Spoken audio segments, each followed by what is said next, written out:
It's Thursday, October 26th. I'm going to call the Shasta Regional Transportation Authority meeting to order. You'll all please stand for the flag, and we will ask Mr. Kevin Cry to lead us in the flag. All right. Wait till she picks up her paper. There you go. All right, salute. Pledge. I pledge allegiance to the flag of the United States of America and to the republic for which it stands, one nation, under God, indivisible, with liberty and justice for all. Thank you. Thank you. Hi. Staff introductions, please. I think you're on mute still. Oh, we are still on mute, maybe? No, I can hear you fine. Amy, it's probably your volume. All right, I'll make you going. Thank you, Chairman Lozano. Today, Sean Peach, Executive Director here at CERTA. I'll do staff introductions with those in here in the room and then those online. With us, we've got Chief Fiscal Officer Jessica Carlson, Senior Transportation Planner Jennifer Pollum, Senior Transportation Planner Keith Williams, Associate Transportation Planner Mehdi Monadani, and Assistant Transportation Planner Laurent Beauregard here. And then online, we have our Administrative Assistant, Associate Amy Lindsay, and then Associate Transportation Planner Michael Cooker, who's helping run this meeting. With that, that is our introductions for today. Michael, if you can go ahead and bring up the workshop slides, please. Chairman Zotto, excuse me, do we need to do One roll moment. call first? I believe so. Would you go ahead and do that? Sure. Sorry for the interruption. Good afternoon, Chairman Zotto and board members. We'll start with the roll call. Board Member Audette. Present. Board Member Cry. Here. Board Member Jones. Here. Board Member Kellstrom. He's en route, 30 minutes out. Chair Mazzano. Here. Board Member Newts. Here. And Board Member Watkins. Present. Great. Thank you, everyone. Item 4. All right. Is that showing up okay? Yes, we can see it. Thank you, Michael. I'll let you know when to switch. Today's workshop is going to focus on programming activities related here at the agency. Specifically, next slide, Michael. There are 2 sets of core programming activities that the agency conducts. One of those is related to the Federal Transportation Improvement Program, which we'll discuss first briefly. And then the next one is the State Transportation Improvement Program, which is made up of 2 components, what we call the Regional Transportation Improvement Program, which is the program document that this agency, as the designated transportation planning agency for the region, does. And then there is the Interregional Transportation Improvement Program, which is related to statewide on the highway facilities, and Caltrans conducts that both within their districts and then collectively. So first, next slide, Michael. We'll start and dive into the FTIP, as this one's probably a little bit more straightforward in terms of what sort of roles and responsibilities are. Next slide, please. So what is the FTIP? Well, it's a 4-year short-term program list of capital and operating projects in the region. So this program will be related to any project in the region that receives federal funds, specifically for transportation infrastructure projects, and also for public transit capital and operating funds. So all those different FTA funds that we know are part of the transit operations, all those that play into their capital and operating, they're included with this. Any project that has federal funds in the region must be included in the FTIP. And also we may independently include what we call regionally significant projects. Regionally significant projects typically for us are large highway projects that we would have, or if it's a significant bridge project where we know, for example, up front, we're probably going to do some early design or environmental, and we might use some of our shares initially or some other state funds, but knowing that in the end, our goal is to pursue federal funds. So it's a way for us as we go through those steps of the process for a project, working with partners, that is the way to let the federal agencies know, hey, we're going to be pursuing federal funds. This is going to be probably a high cost project. I'll be looking to apply for federal funding in the future. So we will typically include those. However, most of the projects listed are more driven by our local partners. So at the cities and the county and sometimes the Caltrans. So our role is more almost administrative in what we do with the FTIP itself and showing essentially what we're doing with the projects in the region. And programming can be done for any phase of a project. So it's early design, environmental, then we're going through final design and construction. Those are our typical phases. And we call them different names as federal state process. I won't bother you with those, but that's kind of the cycle. Next slide, please, Michael. So what's our role? Well, there's several things that we're supposed to do when we develop the FTIP, which is done every year. Every year we do one of these programs. Every even number year we do the FTIP, and it's numbered for an odd numbered year. And then the following year we always are developing then the RTIP. For the FTIP, we have to ensure a few things. One is that the projects listed in there from our local partners are consistent with the regional transportation plan. We also will review and ensure that the programming that is mentioned for the projects is fiscally constrained. So it's within the expected revenue. So we are just kind of a check to make sure that that's the case. They're usually very good about this, but it's one of the roles that we have to do that says, yes, we anticipate these revenues to the region for these funds, those projects they're allocated for, and so we show that they're good. And then we have to then assist the region and our regional partners on programming those funds, working with Caltrans, local assistance. We work with Caltrans headquarters and the appropriate FHW or FTA partners on projects. Also, one of the things that we do is we're to ensure also that those projects have been through a public review process. Typically, by the time we are programming these projects, they typically have gone through a public review process with the local jurisdiction or the partner agency. But we go through, and when we do the RTIP, or when we do these tips, and also when we do amendments, we put those out for at least a 2-week period when we do like our amendments to make sure that the public has an opportunity to know about, hey, there was a change, here's what the change is, here's where the funding's been moved, what's happening with these projects. And we assist with amendments as they're needed.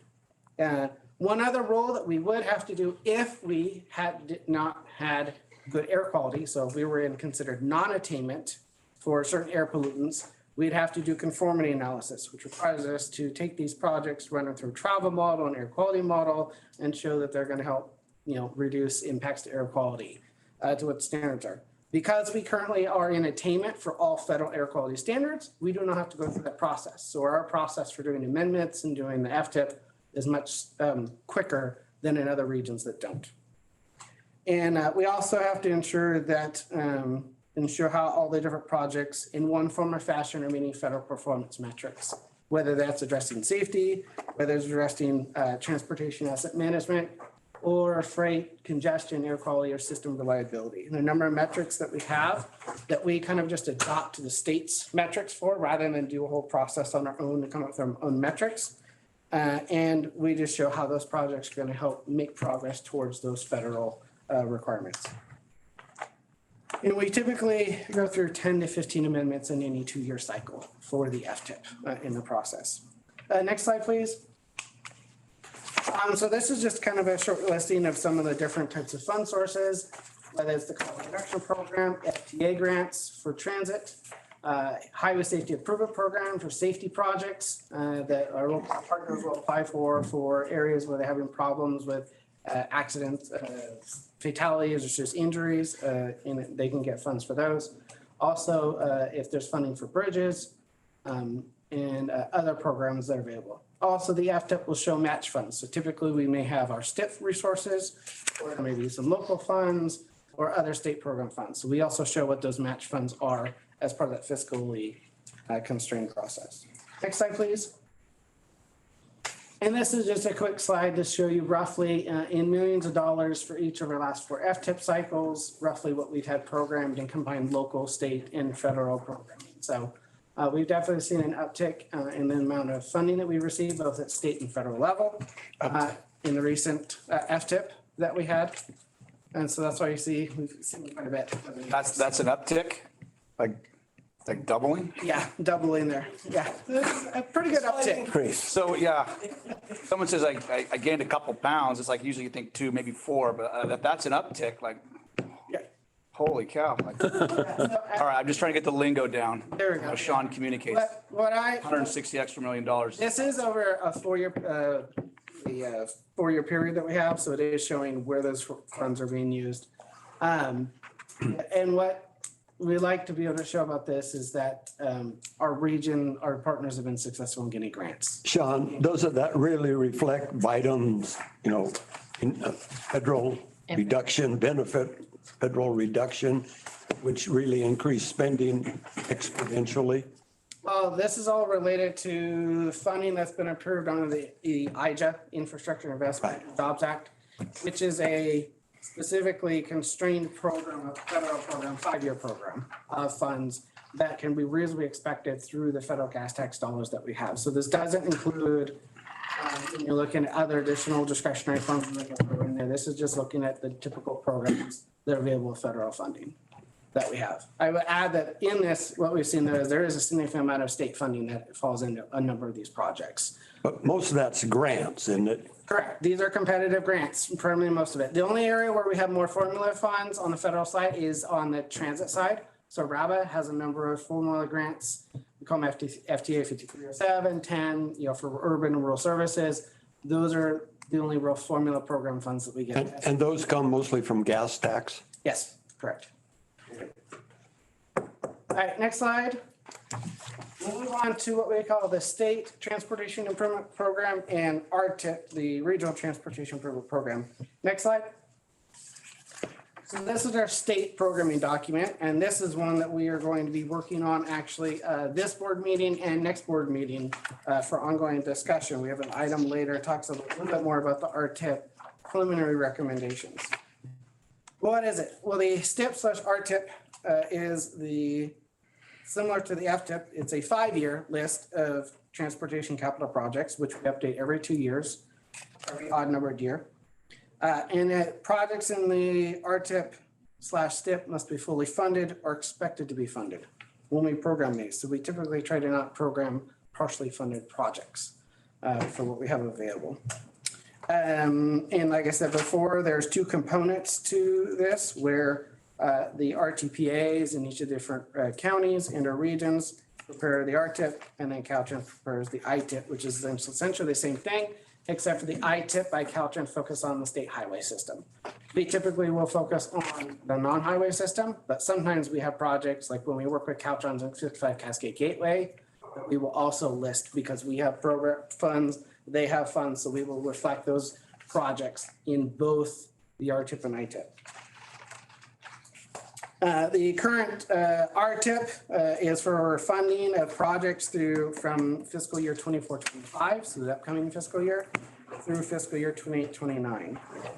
One thing that is different with the RTIP other than the RTIP, we typically will come and we will approve it once. If we have amendments to projects that are programmed with state funds, we then go through a process with the California Transportation Commission to request amendments to this STIP. Then they review and approve those amendments to projects as we go forward. We've only had one instance since 2000 where we've actually had to amend the RTIP, and it was in 2009, where we had a federal stimulus package that was passed and had very specific requirements. But other than that, we typically will just do the STIP as amendments as we have needs for projects. Next slide, please. So now, part of the discussion is, well, how is this funded? Where do these shares come from? They come from 2 sources. It comes from our state gasoline taxes, our base tax, and also the excise incremental tax. Collectively, the amount between those using last year's transportation funding report was 53.9 cents per gallon. That is what is used. Those funds are collected when we pay at the pump, and then they're split through a bunch of different programs. 2 of the programs that feed into the STIP are the state highway count, and then we also have it from SB1 on the excise tax. Next slide, please. Where we have a split between the incremental excise tax under SB1 that takes the 13 cents per gallon and splits it between 3 different programs. So 44% of from the state highway account will go to local streets and roads for local streets and roads projects. Yeah, 12% goes to the shop, which is what Caltrans utilizes on the state highway system. And then 44% of the funds then are allocated to the STIP for regional projects and for Caltrans in their ITIP. Next slide. But this STIP goes through a little bit more of a breakdown in terms of the funds and how we separate those out. Specifically, once we have the STIP funds, 75% of those funds are then allocated to the RTIP or to the regions. And only 25% is provided to Caltrans in the ITIP, in the way that plays out. Roughly, what that meant for this current RTIP cycle is roughly 1.7 billion was provided for the RTIP for regionals agencies for the funds to be distributed, and roughly about 400 million, 1.7 billion across for the regions, and then 400 million for Caltrans. That was roughly what we had from the last fund estimate. The state also, under various state codes, does splits these funds even further, which are eventually allocated based upon county population and state highway mileage in terms of how they allocate these funds. Next page. One of the things that goes into the formula for our shares is that there's a total, what they call 60-40 split, which is built in the Streets and Highways Code. The north-south split essentially sends 60% of the funds will go towards the southern 13 counties, which are on the south end of the line here on the picture.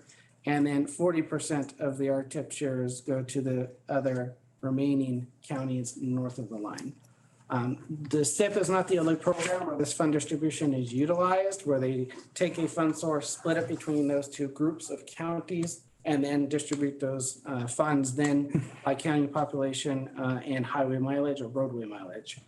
So this is one that we commonly sometimes will fight against using as a distribution because it does not fare as well for more rural and our northern counties. That is something that we're always cognizant of in funding programs across the state to have other funding mechanisms utilized in formulas. John, since the state doesn't want to build new capacity, and in the past, they were building new interchanges and new lanes in the south, I can see the 60-40 split, but now it ought to go 60-40 the other way based on miles maintained. If they're changing their policy of doing away with capacity improvements, you ought to be arguing for a change in this formula. Well, that's going to take a legislative action. So, I mean, we can try to make a case you do, and we sometimes might through CalCog and others, but it's also going to be a case to make through our state legislative folks about the issues and challenges of the funding mechanisms. You may also hear some of them say that, well, yeah, but that's still where a greater portion of the population of the state of California is. For example, in the SCAG region, which covers LA, they have half of the population of the entire state in that kind of 6-county area. Yeah, but they don't want to recreate down there. They want to drive up on our road. They're gonna walk. Totally agree on that one. Yeah. They're walking over there, so you know. Because, for example, you're right. A lot of them drive up here all the time. That uses our system, and yet we have less dollars to maintain it when everyone's visiting. And there's a number of counties where we have that the case, and we try to argue that. Sometimes we get some mirrors. A lot of times they just kind of say, okay, thank you. we try to make our case whenever we can. Next slide. And just for example, here's a copy of the STIP fund estimate that we had received. And then the table here just is shows our regional shares. What we get in the TIP is we get what are called minimum shares. The minimum shares are guaranteed.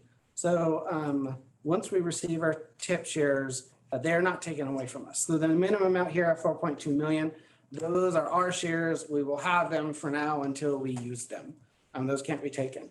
Now that in the table there's a target and a maximum. I don't show the maximum because it's way super high than the 7.3 million initially proposed. It's around 35 million. That gets problematic because when you go to program funds, we may not have the capacity and the revenue that takes place to program that far. Even sometimes the target can potentially pose a challenge for us in that if we program funds higher than the minimum and we see later that some state funds don't come in that we anticipate in terms of revenue, that means we will have less shares in the next TIP cycle because we'll have gotten the other shares in advance. Because we'll say, okay, you programmed X number of projects, well, your funding didn't fully come out, so you had to push those projects out, to fund those. But then our next type of shares, we might have not 4.2 million, we might only get like 2.5, because they're gonna count the prior shares above the minimum against the following cycle's minimum amount that we have. And so we always try to be careful. Caltrans and CTC typically do encourage regions to, look at if there is the capacity and you think you can deliver projects in a region to go towards the target share, but typically we'll at least try to program the minimum amount that is in there. And usually in a TIP cycle, for example, right now we're looking 24, 25 through 29. Typically, we're looking to program funds for projects in those last 2 years. So every time it's like a rolling process that we're going through. Sometimes if there's capacity, so say if in another region, they had delays on a project, it's not going to get funded, they need to push out their construction cycle. We have the opportunity, we have a project that we could fund sooner and get it going and get built. Sometimes the state then can move those funds around and they'll say, okay, Tulare County, for example, would push out their programming of funds and Shasta County can move their projects forward, get them built. But usually we've got to interact with the California Transportation Commission staff a lot to say, hey, what's possible, what's not, where are projects at and everything. So something that's an ongoing process. And for us, in terms of the process, usually we get estimates in June. So June this year, we had a draft estimate based upon revenues, what we thought was going to be available. The California Transportation Commission approved that in August. After that, September to December, we worked with our partners to identify projects for. And that element will be a future agenda item a little bit later this afternoon. Next slide, please, Michael. So what projects are eligible with our TIP shares?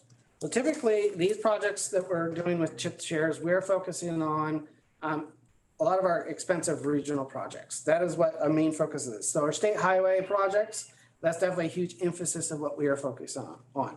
You can utilize these funds also for local roads, but there are limitations and CTC is very clear about that. And they've gotten a lot more stringent on how what you can use those funds for. Public transit and intercity rail are another examples. Bike pedestrian facilities, we typically have committed various regional shares for larger active transportation projects and provide a portion of the match for the local share. There's also grade separation, sound walls, intermodal facilities, safety projects. Ineligible projects are non-capital projects. So we don't use these funds for planning. We have plenty of other fund sources available for planning. So we don't use these funds for that.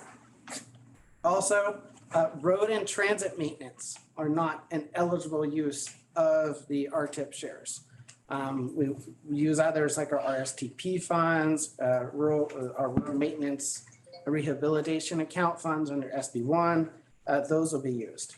And typically the CTC is staff very closely watches descriptions of projects and what's being done, is very picky about making sure that we're using the funds for eligible activities across the region. Next page, Michael. And to further build upon that and what the guidelines show, CERT had developed a set of policies and had always kind of a set of guidelines for projects in the past. And then in 2013, we adopted a formal set of policies, which is one of the attachments with the staff report, and then updated those in 2021 to be kind of consistent with where federal and state funding priorities and policies were going. So for us, what that typically means is that when we look at what projects we might program these funds with our regional shares. We're wanting to make sure that the projects are consistent with the regional transportation plan and our other regional transportation plans, whether it's our long range transit plan, if it's our transit coordination plan, if it's a bike and ped plan, or if it's a corridor study that we've done a significant effort on, like on what we're doing right now with State Route 273, Vision 273 multimodal corridor study, that would be an eligible plan. And that ties straight to what the STIP and RTIP guidelines say.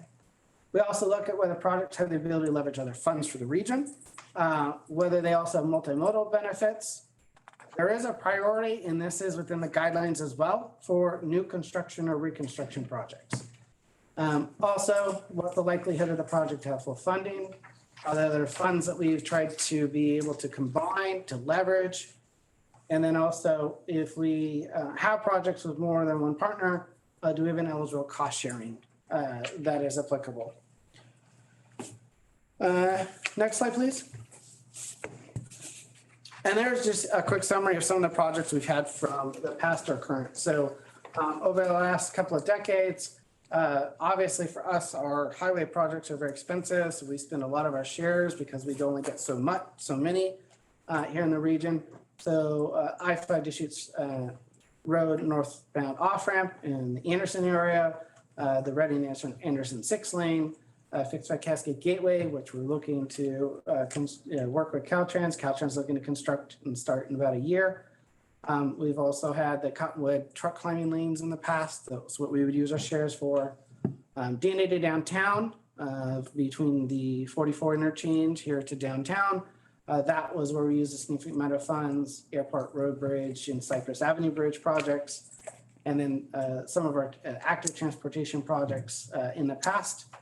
And we also use these funds for our planning and programming activities. So we can use a portion of these funds. The only non-capital element is for our staff time to develop the program, the tips that we do, and also use as match sometimes for different plans that we might prepare in support of projects.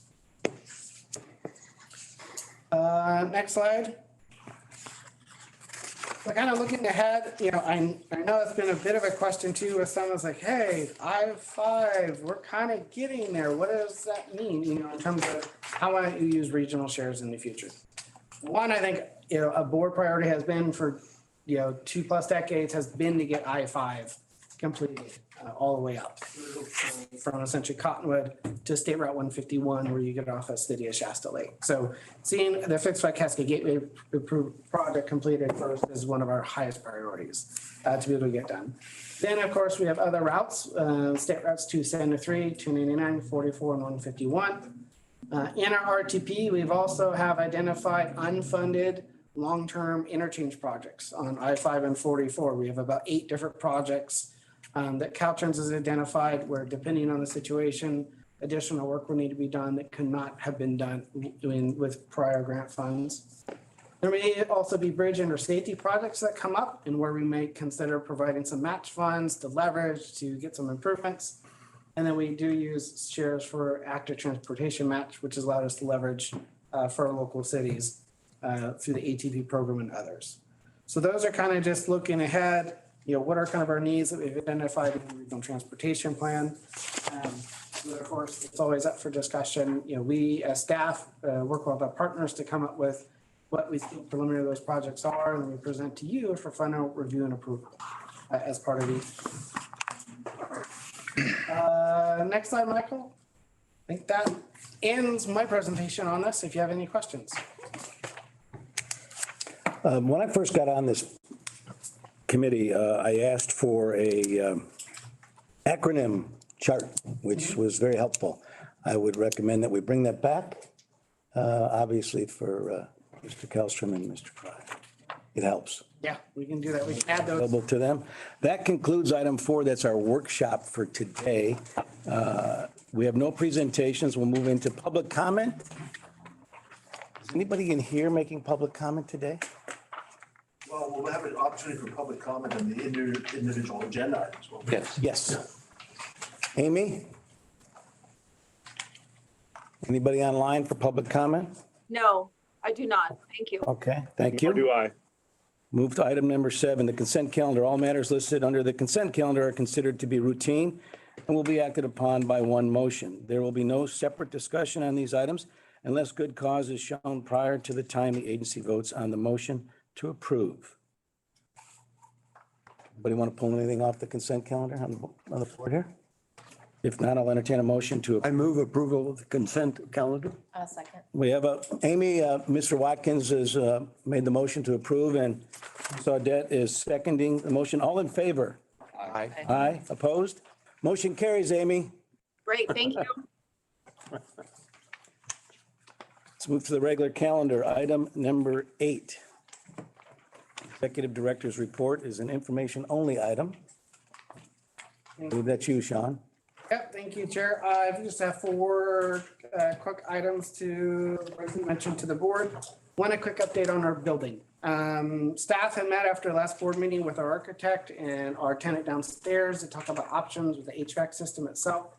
Recognizing that anything that we were to do on the floor downstairs, which is what was one of the recommended options, it has significant impact to their operations. So we looked at some options and actually think it's possible long-term to actually relocate the units on the roof of the building. From a maintenance standpoint, if there's any issue, the space between the 2 floors is so tight. We had some different vendors come out to look at those and they're all kind of like, well, maybe, maybe not. And when you start getting texts tell you yes or no, and asking also says, okay, what are common maintenance items that you may have, what that does. So there's a number of things because of space. If we had an issue, we'd have to take all the T-bar back out, drop a unit out. That's days of impacting to the consultant versus if we have them on the roof, we got a leak. We have a roof that is used to water running off, so that's not a problem. If other items, you can take the unit off of the crane and put a new one on.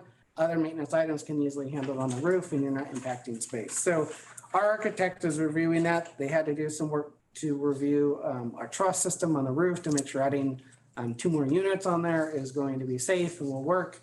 So they're through that process developing plans, which we anticipate early next month, being able to have a draft to review with the architect before we submit to the city for then plan review. So we're probably a couple months out before we actually get to plan specs. Good thing is that the cooler weather, we're not using HVAC units, which have been fine, we've been maintaining, and the heating components of our HVAC units are working just fine right now. So fingers crossed, it stays that way and we're gonna be good to go. So that's what I have an update for the building.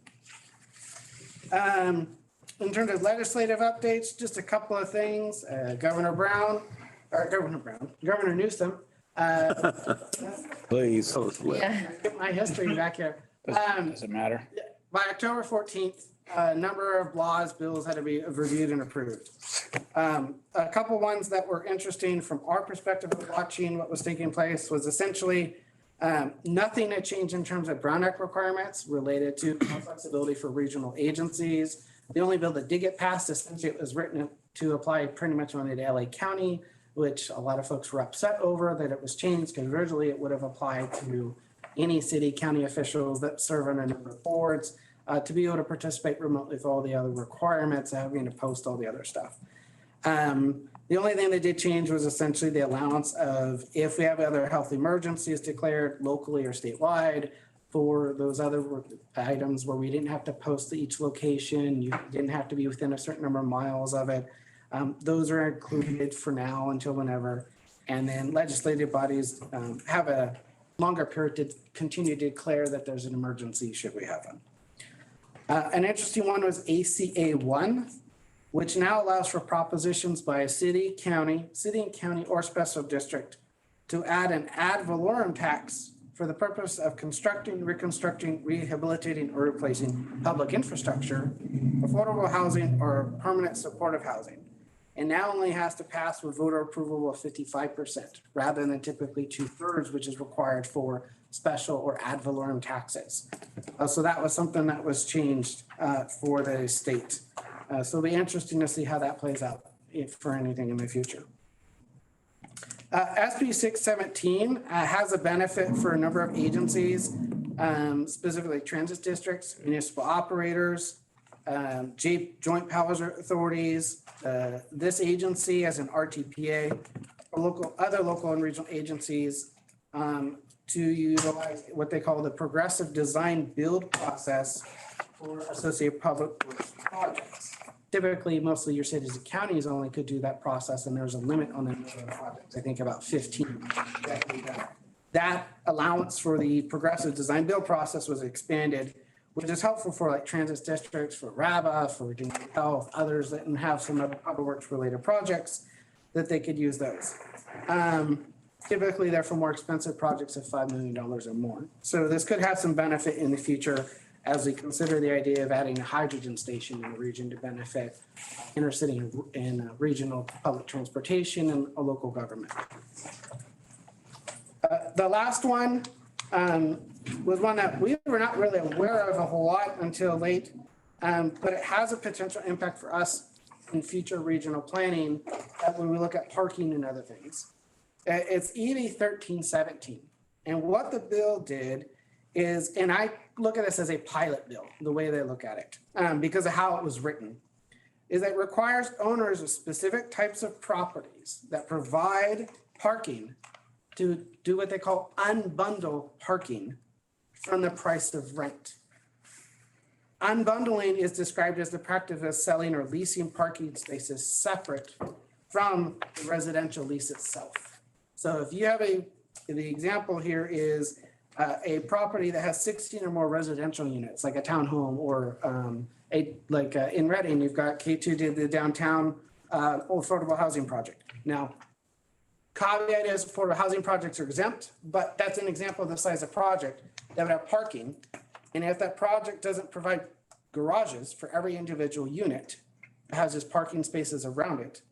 I also think about the recent Hilltop senior housing project development. If you had more senior housing that went in, or even veterans housing that had units that were high enough, based on definition, you'd have to unbundle the parking. So the property owner could offer as first right to the tenant. If the tenant decided not to for some reason, then the property owner could actually sell or lease that space to someone else that wants to buy it.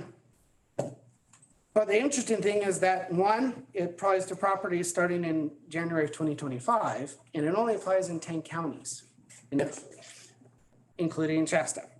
The other counties are Alameda, Fresno, LA, Riverside, Sacramento, San Bernardino, San Joaquin, Santa Clara, and Ventura.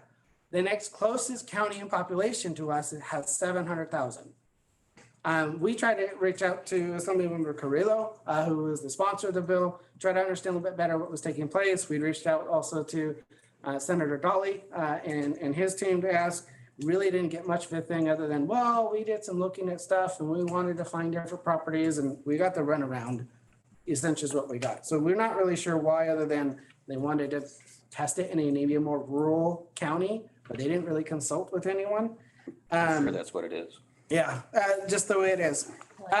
The thing is, though, the bill doesn't apply to projects that have garages or where the development is 100% affordable housing, exclusive of manager units. But again, this doesn't have things like veterans homes or senior homes. So there's a bit of a concern there. For us as a regional agency, where this plays in for what we do, is CERTA may need to track projects starting in 2025 or later where this may happen, because one of the things we have to do from a technical modeling standpoint is talk about parking pricing, if you have that. So for example, in the future, we would factor in what's the impact of parking in downtown Reading? Might that do transportation and transportation behavior in the region? So if there are other properties where it takes place, the state requires us as a regional agency to say, hey, if you have properties where that takes an impact, it may change the behavior at those properties depending on the type of development. Doesn't it also allow for you not to have to provide parking because it's unbundled? Which means if I build an apartment building with no parking, I can do that because I don't have to build that parking out as well. So the space that's provided would be less because the parking doesn't have to be offered there. That's a good question, and it's more of a question for the local agencies to ask how that's going to be applied, because you may still run into issues in certain areas of minimum parking units. Because downtown, there are no parking units available for them. They didn't give up parking spaces or sell them. It's not even provided. So you could put housing in a place where there is no park. So if you converted all of these office buildings and they don't have parking, it's no big deal because it's unbundled now. They don't actually have to go together. It would seem that's the case. I'd say probably consult legal attorney to see how to interpret the new legislation and how it applies. Mr. Auckland, do you have a position on this? Only other than Mr. Tejan's right, is that if you have land use rules against how much parking that you put in certain areas, Ms. Audette's correct in that downtown doesn't have a requirement, but if it's somewhere across town, building some apartments on tourist road, and so those would still have parking requirements based on the number of uses, and I don't think that would change with this legislation. Great, thank you. So those are the legislative updates I have, some interesting ones that we will continue to track and see how that impacts us from regional planning, in the future. So Sean, do those parking spaces that are unbundled, only if it's covered parking, if it's just a space to park in, can you unbundle that and charge It has- private? It has to be a garage. Has to be, And the only way to be exempt is if you provide an individual garage. Yeah. So then you have to look and see what code they use to define what they define as a garage to know, can a carport Right. apply, et cetera. So there's a bunch of nuances. We're not real familiar with it. This is the basics of what we know at this point. right. Okay. Quick update on the RTP. We're gonna have an item on this, but just as a quick update, we did complete our public review period for the 2022 RTP. We have pushed out adoption of that to December. We will talk about in a future item. So that's all I'll share on that. I do want to announce that we recently saw the announcement from CalCog. They've announced their annual regional leadership forum. It's going to take place in February, from February 7th to February 9th in Monterey, California. Their theme is Regions Charging Ahead. Typically, CalCog focus on a number of issues that regions may deal with, including transportation, housing, economic growth, policy and legislation. Usually they've tried to invite some different legislative folks or state agencies to be able to talk about what's upcoming and provide feedback on different programs and or legislation being proposed that has taken place. I'll share some information here soon with the board, but if any of you may be interested in attending, please let me know so I can coordinate with you in terms of where to sign up and register, hotels and that type of stuff. So I'll send out some information about that next week. That concludes my report. Great, thank you, Sean. Item number 9, CERTA board members report on attendance at conferences, meetings, reimbursed at CERTA expenses. Has anybody gone anywhere? Let's move on to, I think Patrick wants to go next week, though. Sure. let's move on to item 10, receive a 2022 regional transportation plan schedule, update and authorize the executive director to amend the contract with DKS Associates for the on-call travel demand modeling support services, contract number 2018-07, increasing compensation by $25,000. You're on. Good afternoon. My name is Mehdi Moinatini, Transportation Planner Software. And I'm going to talk about item number 10. Next slide, please. As you may know, the 55-day public review period for the 2022 RTP ended on October 11. And we also received a letter from CARB on October 11 with questions and requests for additional technical information regarding the 2022 RTP. We reviewed this letter and we could answer some of the questions and also we could address some of the comments, but to be able to address all those comments and answer all those questions, we need extra help from DKS Associates, that is a consultant that helps us with travel model and GHG estimation. And for that purpose, we need to amend the contract with the DKS Associates, and also that can help us to address the comments from CARB and to be able to present the 2022 RTP in the December board meeting and for approval. Next slide, please. So it is recommended that the board of directors authorize the executive director to execute amendment number 4 to the contract with DKS Associates for travel model support services. And this amendment includes increased budget by $25,000 and extend the contract until June 2024. And this can help us to provide data to CARB as needed now and also after the adoption. And this also can help us to present the 2022 RTP at the December board meeting for approval. Next slide, please. Okay, that's all. Thank you very much. And please let me know if you have any questions. Questions from the board? Seeing none, Chair will entertain a motion to approve. Chair, I think we need to do public comment. Oh, do we have someone for public comment? I'm sorry. Anyone for public comment? Amy, do we have anyone online? No, we do not. I do not have anyone wishing to participate either. Okay. So Mark, we have a letter from California Air Resource Board saying that your greenhouse gas emissions and vehicle mile travel are not reducing. Therefore, you got to give us a more report. Is that basically what it's saying? So what they're saying is they want to be able to verify some of the technical information that's going into the conclusions of the regional transportation plan itself, as well as the EIR analysis. So they've asked for clarifications about, hey, because they haven't looked at it in 4 years, do you include information about induced demand, long-term induced demand in the project? For example, fixed fat cascade gateway showed in our applications that the project itself would only result in long-term roughly 280 additional in volume of vehicles during PM peak, AM peak period, which is minuscule in terms of the number of vehicles that go through. So they're just asking and some other further follow-up. These are things that we hoped we would have actually addressed with them over the last year and a half, going back and forth. But there's some things that they still gave us as comments. So we prefer, because in their letter they say several times, if we don't get this information, we may say that we don't agree the RTP is going to meet the target. We want to get some of the information now, see if there's any slight minor edits or additional information or memo to add to the RTP from a technical standpoint that supports the conclusions, and then be able to come to you for adoption. And that should streamline the review process, because once we adopt an RTP, SES, and EIR, CARB is a very specifically 60, 90-day window in which they're to review, go through, and make their determination. So we're hoping to address their questions now rather than dealing with it during that 60, 90-day review period. So our consultant then is basically going to write a report and say, because we're going to on-call travel demand modeling, it will actually reduce vehicle miles traveled and emissions. And so that's the whole point, just to make a report saying we're really in compliance and you don't understand.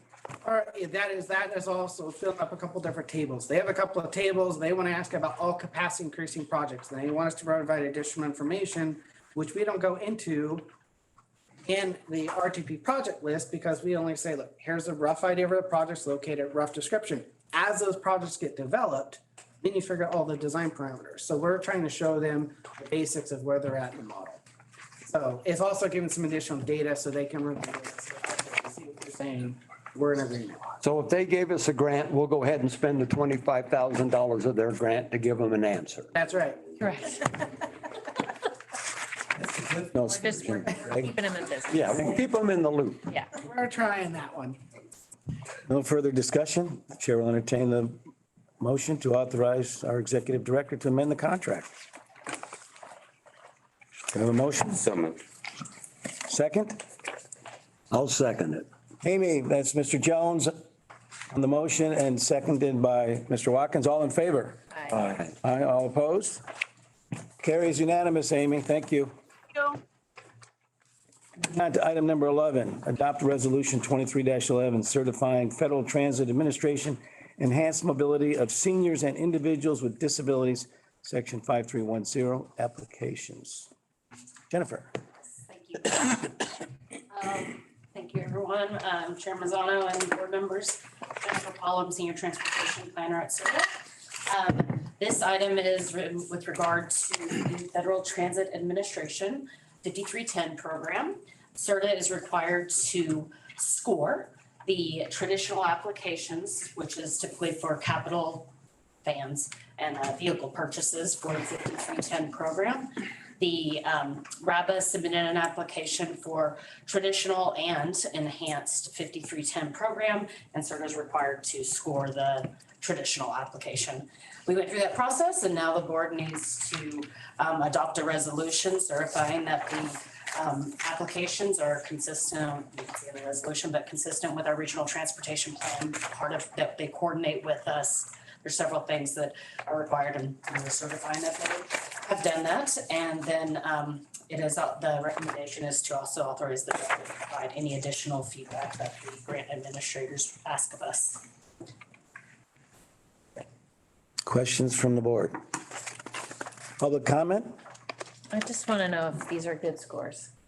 Actually, they're not, it's based on mileage, a lot of it, Is it out of 100? Yes, and yes. And so it doesn't look that way, but they can get them from this amount. You can be awarded vans, the purchase of the vans with these numbers. These are good numbers. You tell me this is good, this is good? Yeah. Okay. And I would add too, with the scoring criteria that Jen gets to review, it's very prescriptive, like, here's your mileage number, you get 1. If it's in this category, so it's very prescriptive and you just review it and say, okay, yep, this is what they submitted. A lot of it's, Across the state, if others have older vehicles, other agencies have older vehicles that have higher mileage, they're gonna get higher scores. I mean, there's other parts to it, but that's a major portion of it. Thanks. Are these small buses, are they under the gross vehicle weight that would trigger the requirements for electric, being electric or fuel cell? Are they I'll let John answer that question. under that? That would exempt them from that requirement with, they are, okay. Just for the purposes of this grant, we're pursuing just traditional gasoline at this time. Yeah. Great. No further questions, discussion, and no public comment. Chair will entertain a motion to adopt resolution 23-11. I'll make a motion to adopt that. Mrs. Audette has made the motion. Second? Second. Mr. Jones seconds. All in favor? Aye.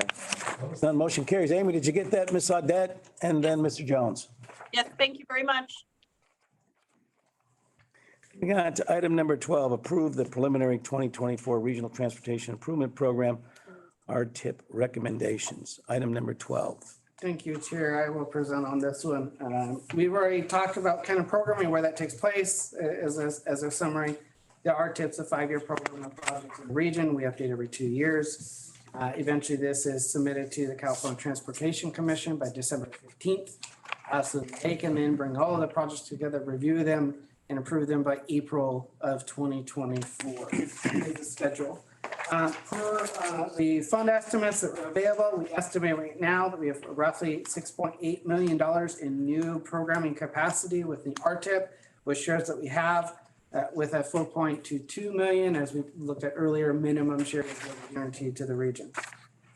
One of the things that we go through is we review our prior RTIP to go through the projects that we already have programmed to see, one, if we have additional programming that we anticipated we were going to need and recommend those further, or if there are any other changes that we have of updates before we then add any new capacity with new projects. And then the other thing that we look at first is anything we've committed to as a board and as agency for any other projects that have not been programmed yet that need to be programmed as well. Going through the list of projects, the PPM funds, which we utilize to help develop our TIP and also use as match for other planning grants. We have 468,000 in new shares over the 5-year period, which we recommend we program. We use those quite heavily for us to be able to match our federal different planning grants and sometimes even with some state ones. This guy's Cascade Gateway, we've been awarded on that project the Trade Court Enhancement Program funds. So the project's fully funded for now, as far as we can tell, and as best that can be done in terms of estimating future costs based upon the construction cycle. But Sean, that's only the design cost, isn't it? No, this is construction as well. So we're fully funded through construction. The 114,000. Million. 15 million. That's millions, 114 million, correct. Too much for 114,000, Craig. Yeah, on there. So, however, in terms of what's our portion of that, those funds, and one of the things I'll be coming to you in December as part of the programming is a agreement with Caltrans on the cost sharing of this project. Our rough match and contribution with the different fund sources we've received that were considered regional funds is 25 million. Typically, with different projects and the fund sources provided, Caltrans has also had other different funds to utilize for cost overruns or cost increases if we have those that happen. We don't have all the same mechanisms with the fund sources that we did get for this project. So there's a little concern there.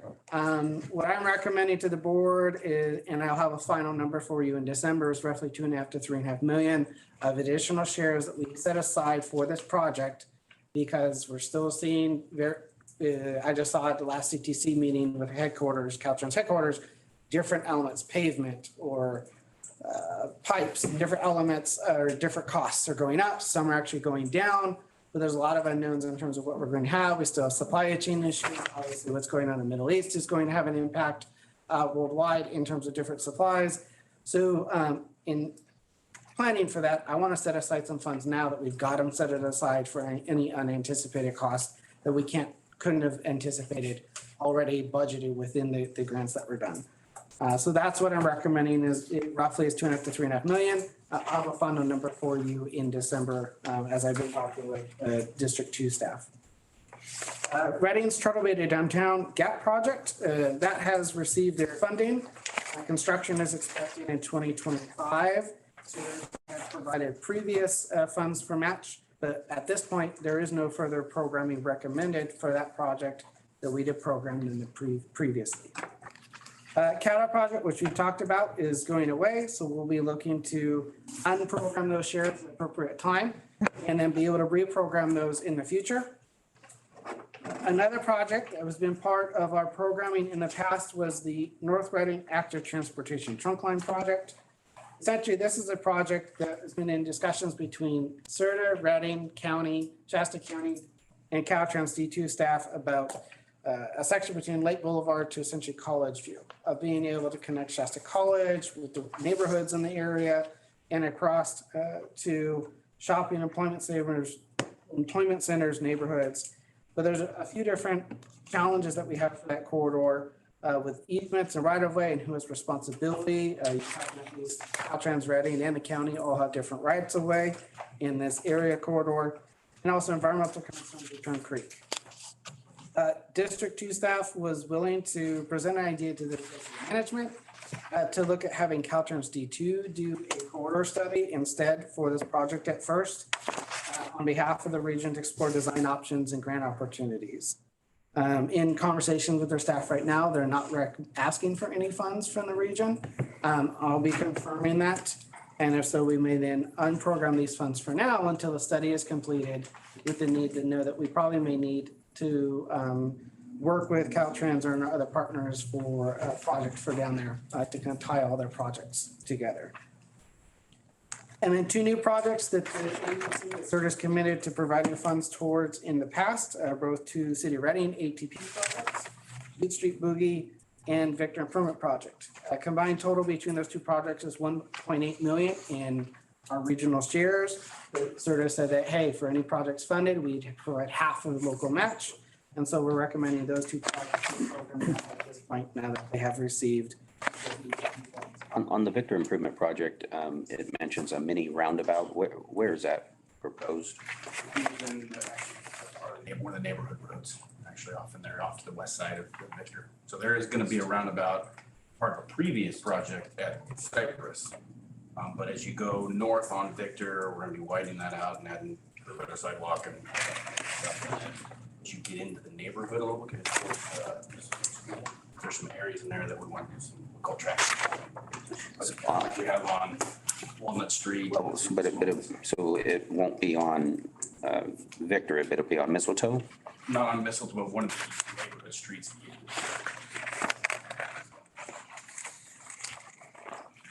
Continue, Sean. With all these actions recommended right now at this time, it's roughly going to leave 1.5 to 2.5 million in unprogrammed RTIP shares that are available under our STIP right now. We are in discussions with Caltrans and our local partners as to there aren't any other projects that we need to be thinking about for the last 2 years of the programming cycle right now. And then we anticipate coming to you with the full RTIP prepared with all of the fun programming pages that Keith and I are going to have to go through and prepare on behalf of the region for approval at the December board meeting to submit essentially next day on December 15th to the CTC.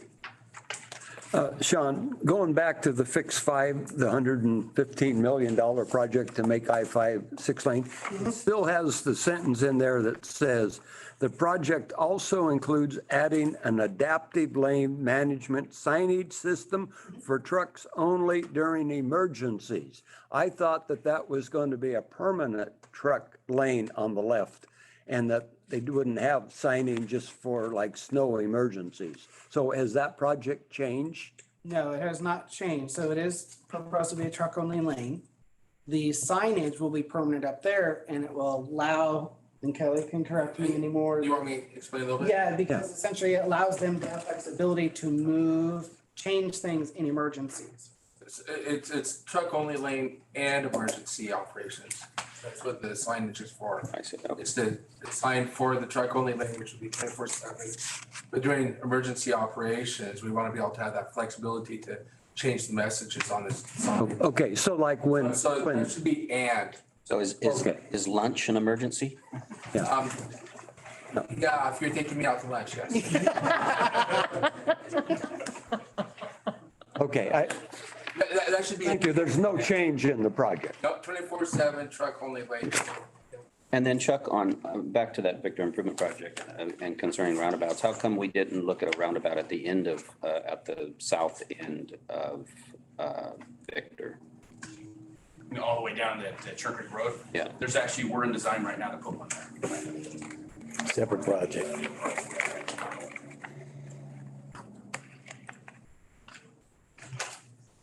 Sean? That concludes my presentation on this item.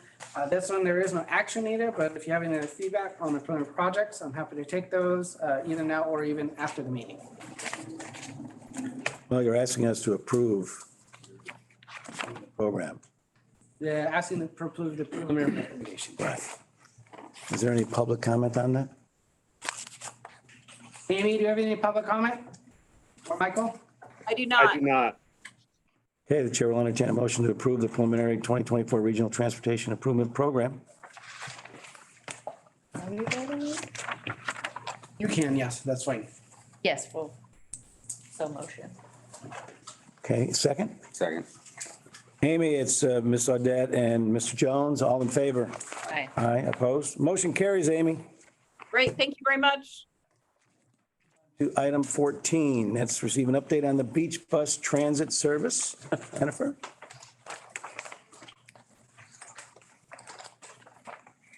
Waiting to.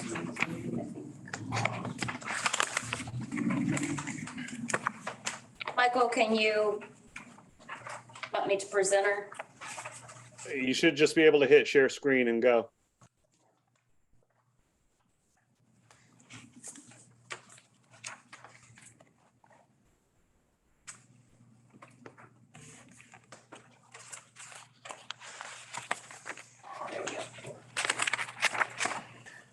Okay. Great. I'm back here with some more transit information for the board. The beach bus, this is a beach bus update. And the beach bus has been in operations for 5 summers since it first was implemented in 2016. One second. Mary, Chris isn't going to make it. You're the alternate. Would you like to sit in, please? Want me to? I would. Thank you. We need the chair over there, Mary. Oh, I did that, Jerry. No. This one doesn't work. Amy, did you get that?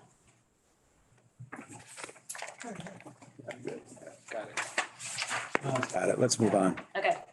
I did. Well, again, we're here to talk about the beach bus. This presentation, item number 17 or 14 is on the beach bus. It's been in operations for 5 years.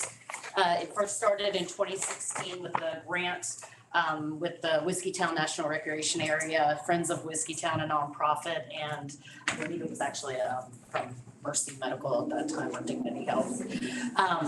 Since that first summer, we have come back to the board at different times to see if we wanted to continue the service through our annual transit needs assessment process.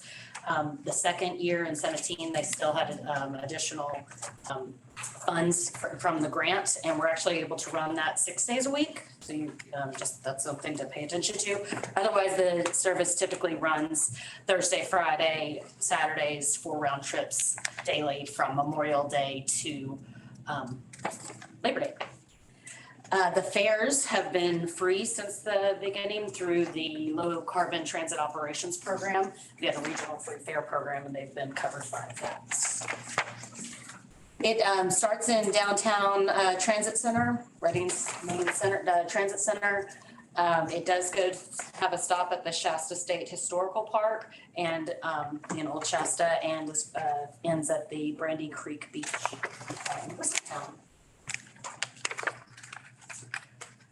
The reason we're presenting is, again, we haven't done a presentation on this outside of our transit needs assessment, and I wanted to give you an update on that. So it has operated, again, for those 5 years that you see. There was break in between, you would think, COVID from the 2020, 18-19. We had administrative struggles getting the access into the park the way that they wanted each rider to pay. But we've been able to jump that hurdle and get past that, and are bringing, have been bringing riders into the National Recreation Area system consistently. You can see on the fourth line maybe, where it says riders, we have increased ridership year over year. Again, that 2017 year was higher because it was operated 6 days a week. But we have increased from the 21, 22, 23 years. It has increased, and we had 70 additional passengers this year. We did want to try to show you what, even though we don't have assigned performance measures for these, we did want to show you what that could look like if we had performance measures assigned. So what many of you are used to is the fare box ratio or fare box return, especially if you're on the RABA board as well. So we said if you apply at $1.50 fare to this, that you would see the fare box below. So it's sitting around 6.5% for this past year. What's the asterisk on the illustrative fare box ratio? What does that mean? So in your staff report, thank you, there's a note in there that this year, 2023, and likely in 2024, this is fully funded with federal funds, federal rural transit funds. So it doesn't, the fare box ratio, that is a state requirement under the Transportation Development Act, does not apply. And federal funds are allowed, I know we've discussed this before, federal funds can now be considered revenue. So in reality, the fare box would be 100%. So we really don't have to talk about fare box anymore. No. So we're looking at how many, so that's why we provided other ones. We wanted to show you other things. So riders per hour is one way to look at the success of a system, and subsidy per rider. So we did provide those other performance measures as options for you to take a look at. In terms of success there, I'll add one of the things in looking at this is that usually for a lot of our rural routes, our goal is to try to get 3 riders per hour on a rural route for rural systems. So this service at least is performing twice that what the goal is that we have for some of the rural routes. It doesn't seem like a lot, but in lieu of the fact that we're not paying for it, we're okay with that. We're paying for it. We're just not paying for it. We're paying for it. Yeah, we are when we pay our federal taxes. Great job, thank you. And from Raba, John, do you have anything to add to that? She does a great job. No, that we'll be coming before the RABA Board of Directors in December with the short-range transit plan. As part of that would include a detailed assessment of rural services, particularly us, and we'll likely recommend incorporating that into the future RABA system. Great. The performance plan evaluate. Mark. Yes, sir. I just have a question. The average rider is 6 per hour. What size bus are we running? We're using one of the smaller vehicles. It's a cutaway bus. A cutaway. It's not the 30, 35 footer. It's 14 passengers. 14. So, but then the last run of the day, I could see that you might need a big bus when everybody wants to come home. You take up 6. If that's needed, we have a clause that says we could send another vehicle out there. So you'd send a second small bus. And to my knowledge, that was not a requirement. Okay. I do want to, let me just finish up. We did in our last TDA, Be cheaper to Uber them out there.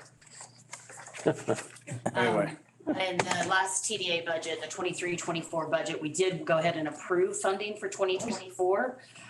Because of the way that it splits the fiscal year, it was getting unnecessarily complicated to fund it in 2 different fiscal years. So we went ahead and approved the full 2024 summer in the 23-24 budget. And again, that should be 100% federal transit funds. And we will start permitting along with John and board to determine how we continue with the beach bus. But permitting and advertising starts in April to get into things like the Reading Rec Guide, because we did Parent Magazine. Kind of information question. So is there any age limit? I mean, does a child have to be 12 and up to go on their own, or is there any? For RABA? Yeah, for just, no, they can, so an 8-year-old Wow, can an get on the 8-year-old, bus. wow. I'm just curious what Interesting. that is. And we do. That crazy 8-year-old. He's running away. Where's my kid? At the beach. Rabbit took him. Well, that just seems odd, And that concludes my presentation. doesn't it? so just, hey, I have a question. don't know. Just out of curiosity, what's the, Permit and advertising. yeah, but what's the budget for like the advertising stuff to get that? And Where does that So pull we- from? we Does that pull basically- from this? Or does that pull from a, okay. No, it pulls from that, so that 25, let's see, back here. That, around, we're sitting anywhere between 25 and 35, we've budgeted in the past 30, up to 35. And this year we did spend a little bit more because we replaced the wraps on the 2 vehicles that were used out there. We really haven't done a ton. The Healthy Shasta reaches out to, at the end of the school year, reaches out to schools and helps us get the word out to parents. So is that number in the subsidy number? Yes. That's factored in as well? Okay, so that's an all-in cost? Advertising? Yep. And our advertising again is like, in the past, I've done the trash compactors that are in the city of Reading, the Reading Rec Guide. Those are the main ones that we've done recently, because the health. Posters put up in the buses and everything. Oh, right. So Yeah, we'll put Bravo on that, so. we do work with Rabbit to get posters up in each vehicle and. Out of do you have out of the 978, how many of those, I mean, because I'm assuming if someone rides it 7 days, they count as 7 different riders in this, correct? Yes, So do you have the actual, like, how many unique individuals. unique trips or unique people? Nope. I don't believe we're required to track that. It's only 3 days a week too, right? So It is. And it's just- But if they went, I think I interpreted it as if they went 7 Every time. times over the summer, we wouldn't know. And I do know that there are repeat riders. There's people that really like it and using it regularly. So Jen, That's anecdotal from the bus drivers. Mr. Watkins? have you ever done an outreach to see, you only have 2 places to get on the bus, downtown and Old Shasta, right? No, it actually does make several stops along the way. That's not, there's one near the grocery outlet on Eureka Way. I just wondered if you looked at like the school systems of where potential riders might be, if maybe you need a feeder advertisement that would get people to this bus. Right, so we do have it well timed with the 4 round trips that are Thursday through Saturday. Those are well timed with the kind of pulse that goes into the downtown transit center so that other vehicles are arriving at the same time. So from the rest of the Rabbit service area, they're coming into the downtown transit center and then they can get on the beach bus. And this service starts at the end of summer, school. Memorial. Yeah. It starts the weekend before the month. Students are out of school already. No. No. Not yet? Schools in Shasta County are out June 10th. Oh, okay. So it's like 2 weeks after. So if somebody wanted to take it from Shasta Lake, could they do an on-demand ride to get to? Right now, we have, I think it's Route 1. Maybe just give yourself To one. downtown and then from downtown. Right. They got to. Sonic 7. Hey Greg, if you just need a ride, I'll give you a ride if that's what you're trying to do. So depending on the day, so your Thursday, Friday, Saturdays, you're typically going to rely on a Rabbit Transit system unless you live outside that and you want to connect. You can request a Shasta Connect ride, except for Saturdays, Shasta Connect does not operate. It does operate on Sundays, and that's an all on-demand type service. So there's those ways in which it ties together. And it's true, typically with Shasta Connect, we can have an analysis done about individual unique riders and everything else. But with this service, we're not utilizing the Shasta Connect vehicles and software associated with it, so we're not able to do that. We'll contact Jennifer Rattler for the service. John, what routes would you take if you wanted to come from Shasta Lake? I'm gonna take to Whiskeytown. Mhm. I'm gonna take 1 to Masonic, Right. 7, 11, or 14 to downtown. Is that great? I'm an hour down for you. Do we have to vote on this? No, No, just an update. There's no action required. and you'll see But continuation. do we have public comment? Oh, yeah, is this public comment? I just, quick question to translate. What's the average occupancy on this as compared to average occupancy, Raba overall? 6. Well, No, occupancy rate is, are these, Raba buses on average 20% full, 30% full? 5%. that's the kind of information that we typically have in our transit needs assessment. And there is a history document, many pages on the back of the staff report that links to those. Okay, but what's the rate on this bus? For the 2023, it was 6 per hour. Yeah, but percent of One trip occupancy. per hour? I think it's a 30-minute out, 30-minute back. And it holds 12 people, so it's 50% occupancy, maybe something like It that, holds 14. 40% occupancy. Yeah, that's not bad. Yeah. Just I'm not asking, just curious. No, it's a valid question. Thank you for be asking. mindful, because this is a rural route, just so you don't want to compare the performance of this route to like what we're doing in central Reading, for instance. Are the numbers, percentage is much It'll be higher? much higher in central Reading than it would be on this route, or even our route, let's say like within Anderson. Thank you. John, we'll move on to item 15, approve awarding $657,005 in carbon reduction program funding for fiscal 22-23 and 23-24 toward regional projects. Thank you, and Betty's gonna do the presentation on this item. You. I'm going to talk about item number 15.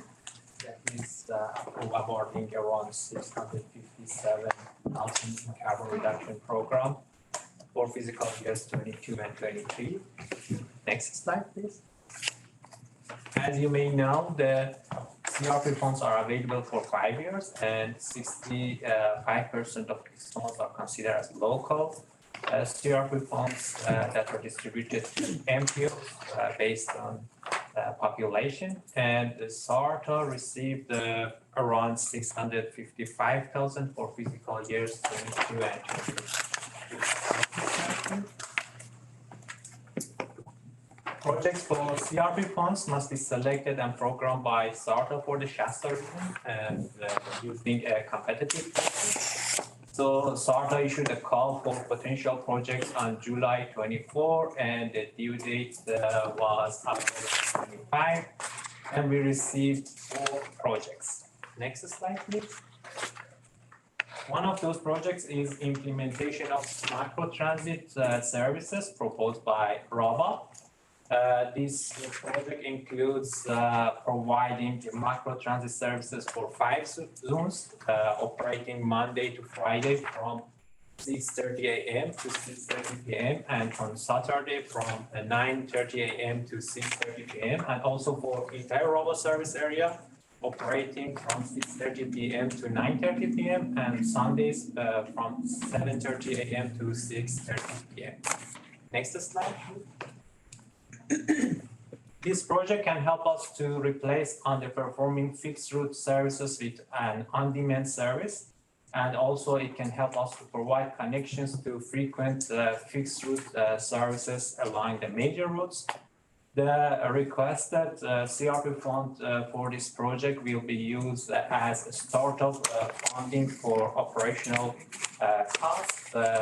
And ROBA can also secure additional funding from other sources for this purpose, other sources such as SB 125, LTF, SDA, FDA 5307, and so on. So staff recommends providing partial funding for this project. Next slide, please. The other project is the California Street Bikeway project proposed by City of Reading. This project includes constructing a two-way class 4 bikeway on California Street between Division Street and Tehama Street. And this project includes making various enhancements also, for example, installing a raised concrete barrier island or reconstructing curb ramps. And the purpose of this project is closing a gap in conjunction with the Caltrans project for California Street. And the requested funds will cover the remaining budget gap. Therefore, staff recommend providing funding for this project. Next slide, please. The other project is implementation of a reduced fare program proposed by RABA. This project is about a discounted fare program aimed at benefiting seniors, individuals with disabilities, and low-income passengers. This project received lower scores in comparison with the other projects. In addition to that, it is unclear how it differs from similar efforts currently undertaken by RABA. So staff does not recommend provide funding for this project. The next one. Next slide, please. And the final project is the Oregon Street Improvements Project proposed by City of Reading. This project includes covering two segments along this roadway located between Shasta Street and Tehama Street and on the corner of Yuba Street. And this project is about completing the missing section of the sidewalks, construction of curb gutters, and making various improvements for storm drain. But recently we noticed that this project is awarded the Clean California Cycle 2 grant, and that grant can provide sufficient fund for that project. So staff does not recommend providing funding for this project. Next slide, please. Here you can see a summary of the scores for these projects in addition to the recommended funding. The scoring criteria includes alignment with eligible activities, California's carbon reduction strategy, state and regional priorities, region-wide benefits, and benefits for disadvantaged communities. And the applicants for the recommended projects must provide an 11.47% match. Next slide, please. After the board approval, we can expect up to 2 weeks for FHWA Caltrans eligibility review. And then we can prepare the related TIP amendments to be presented at the next available CTC meeting for approval. And the deadline to obligate is 3 federal fiscal years after the federal fiscal year the funds were awarded. Next slide, please. So it is recommended that the board of directors approve around 325,000 in fiscal year 22 and around 174,000 in fiscal year 23 for the California Street Bikeway project, and also approve the remaining available fund for fiscal year 23, that is around 157,000 for the micro transit service project. In addition to authorize the executive director to initiate an eligibility review process with FHWA and Caltrans, and also make any necessary administrative changes. Next slide, please. Okay, that's all for this item. Thank you very much, and please let me know if you have any questions or comments. Questions from the board? Mr. Watkins. So you don't show any details of what you're really doing on California Street, other than you're going to put some raised barriers and you show a map of where it is. But like Chuck, are we going to make California Street even narrower? What's happening? So what we're doing this project, this is a project that was really born out of the AHSC project that we got to do, the Market Center project. And so that having some bike and ped improvements helped us get that $20 million grant. So the idea here is to essentially pick up where the Diesel Horse to Downtown project left off at Division in California. Bring that same type of facility down the west side of California Street from Division all the way to Yuba, actually. But Okay, but now every cross street, what happens at those cross streets? They're still open and, yes, they'll still be open, so we'll make some modifications in terms of how we control them through signage and like a bulb or something that narrows that site? yeah, at Tehama Street, there'll be what's called a protected intersection, so we'll have a little bit of concrete channeling that will help kind of guide that and some enhanced signing and things like that, so. I think it'd be nice if we saw a little bit of that in this package. Okay. But I do see all these little scooters around that you can put a credit card in and ride. And so people are going to be doing that. We need to be thinking about, are we making it safer for them? Yeah, and that's. Bike that's gonna depots be opening, This particular project, yeah. Right. And say without this funding, so we've got, we don't have all the funding that's needed to build this, where it's a requirement to build because we got the grant before. And so without that, we'd have to use our regular streets. So this is $500,000 on California Street. Further comment? No public comment. I have microtrans, there's going to be smaller buses in this program. No. Right? Okay, so going from the bigger buses to the smaller buses is going to save us on our fuel and maintenance costs. In theory, yes. Okay, like that. And then this was a competitive process, wasn't it, Sean? Correct. So what we had to do with this one is a very formal competitive process, make it available for all available jurisdictions that were interested to do the funds. They submitted projects. We then closed it, reviewed it, scored them. And then if there were questions that we had, we asked additional information to make sure we had the info we did. And then we come back and then let them know, what our conclusion or recommendations were going to be. And Mark, Chuck's back. If I might add, Chairman Lozano. Yes. Just, I appreciate sort of staff on this particular one. It sometimes gets a little bit frustrating or burdensome on staff when we're preparing these grant applications for the state and the federal government. And when we have some money that's here local, and we're competing against sort of each other to have a fairly streamlined and easy application where we're not spending tens of thousands of dollars to try to put these applications together. Really appreciate that from the staff perspective, not spending that for when really the control is right here locally and we don't need to waste those resources. So appreciate that. And my compliments to the staff for whenever we do anything competitive and you're able to accomplish it and get these grants, it's wonderful. And so Sean, to the staff at the city that worked on this together, please express our appreciation. So this item requires a motion to approve awarding the $657,005 in carbon reduction program funding for fiscal years 22, 23, and 23, 24. Chair will entertain a motion. I'll move approval. Second. Second. Okay, Amy, that's Mary Rickard on the motion and Ms. Audette is the second. All in favor? Aye. Aye, opposed? Motion carries unanimously. Amy? Great, thank you. Item 16. Receive an update on the California Senate Bill 125, Formula-Based Transit and Intercity Rail Capital Program. It's an acronym of TIRCP, Zero-Emission Transit Capital Program, ZETCP, and Hydrogen Fueling Station for Intercity Bus Service. We'll be extending our acronym list after the. Right. Please. You're up again, sir. Thank you.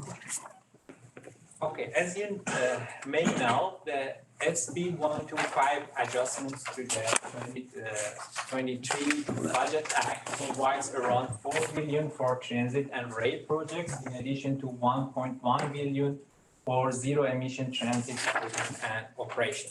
Next slide.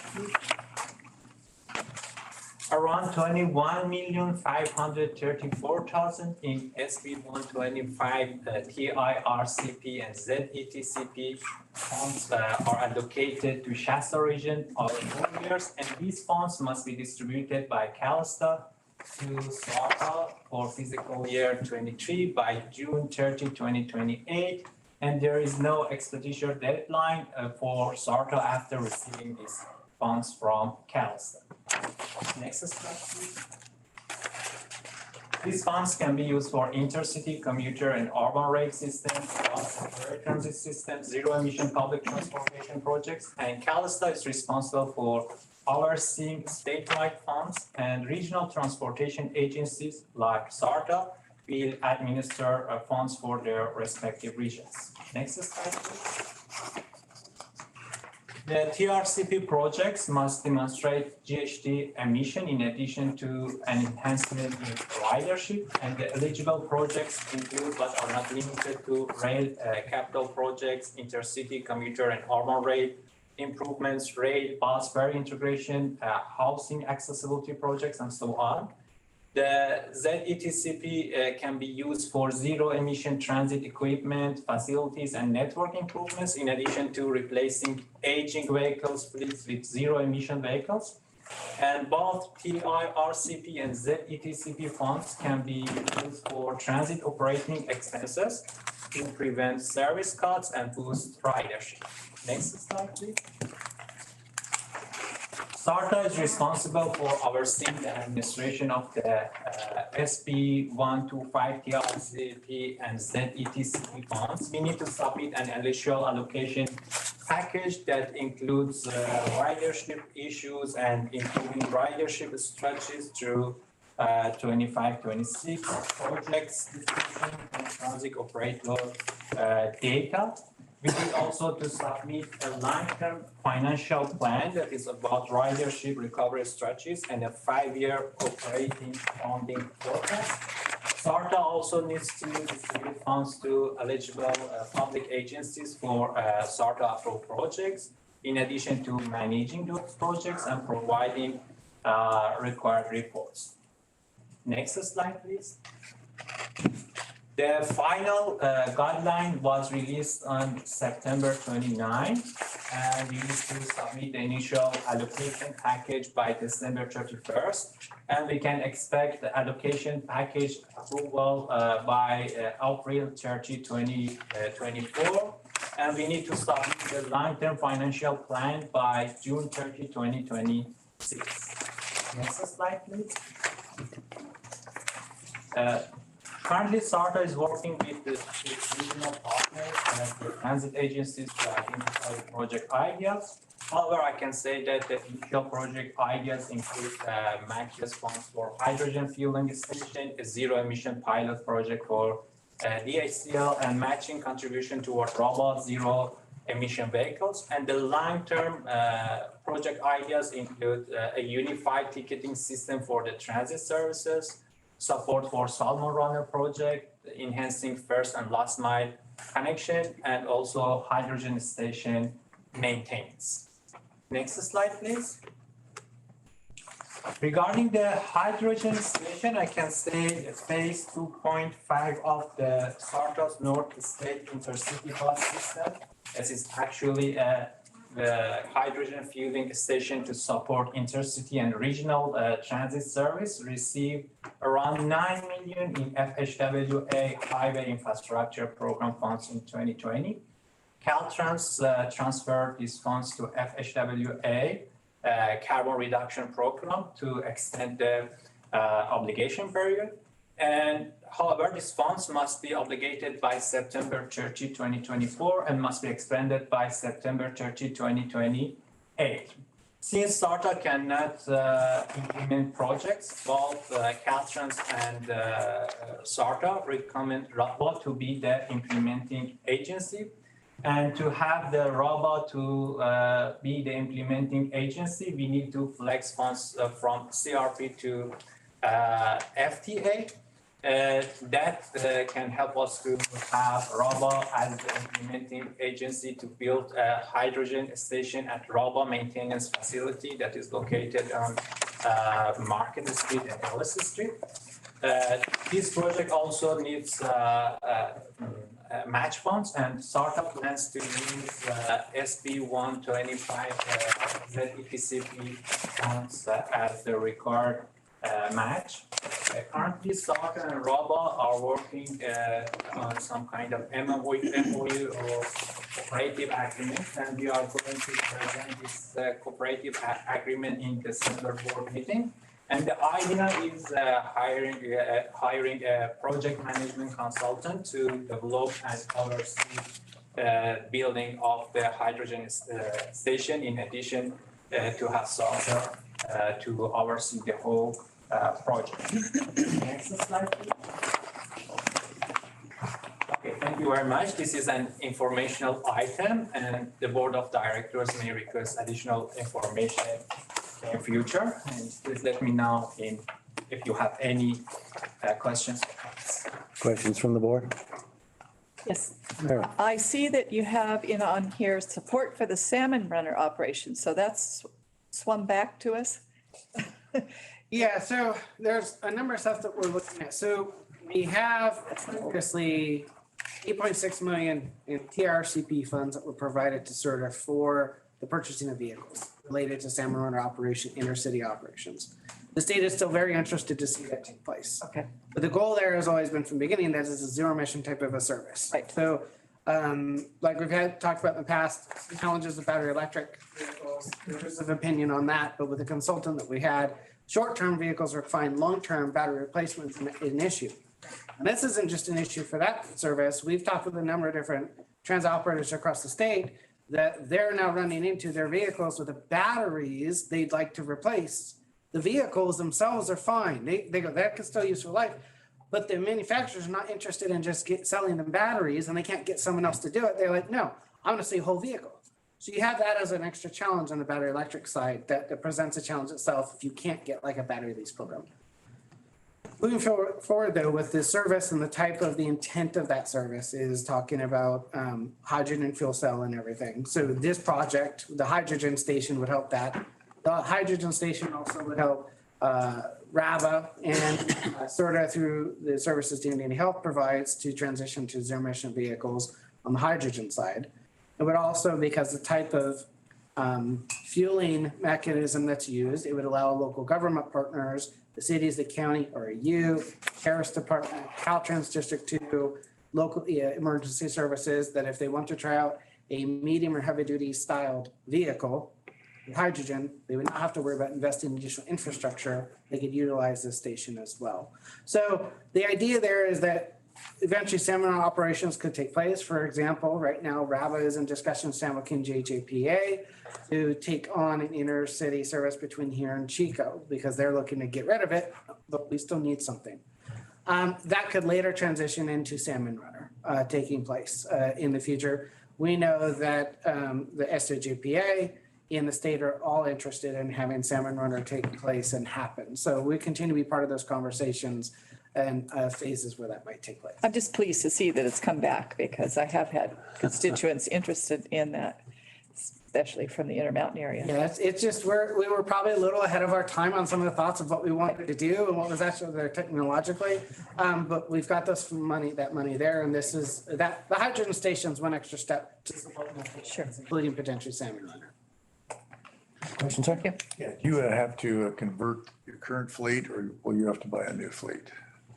So yeah, over time with the ICT, with the Innovative Clean Transit plans that we had approved in June and submit to their resources board, both for RABA and for CERTA, eventually over time we'll need to replace the fleets and everything. So we did those ICT plans to initially give us an idea of what that schedule might look like until the state. Then the hydrogen station was one step there, especially for RABA, where RABA has said essentially they're looking at replacing half the fleet with hydrogen fuel cell vehicles. So this is going to help them in their effort as well with the money that we have. Thank you. Mr. Watkins? So I didn't see any mention in the hydrogen refueling station if you're going to use green or gray or black or red hydrogen. Is there going to be any discussion on that? Because it's important, because it says this will aid our carbon reduction program and only green and red hydrogen contribute. Actually, it is at the initial stage of conceptualization. We do not work on the planning yet. But as far as note, at the first stage, we are going to also have transfer hydrogen from other sources to here. So initially, you'll take any hydrogen. I think whatever the state's willing to support, and what I generally get from them is it depends how close it is. Obviously, some hydrogen fuel sources right now, you're talking Bay Area, Stockton, those areas, so the distance is already great anyways.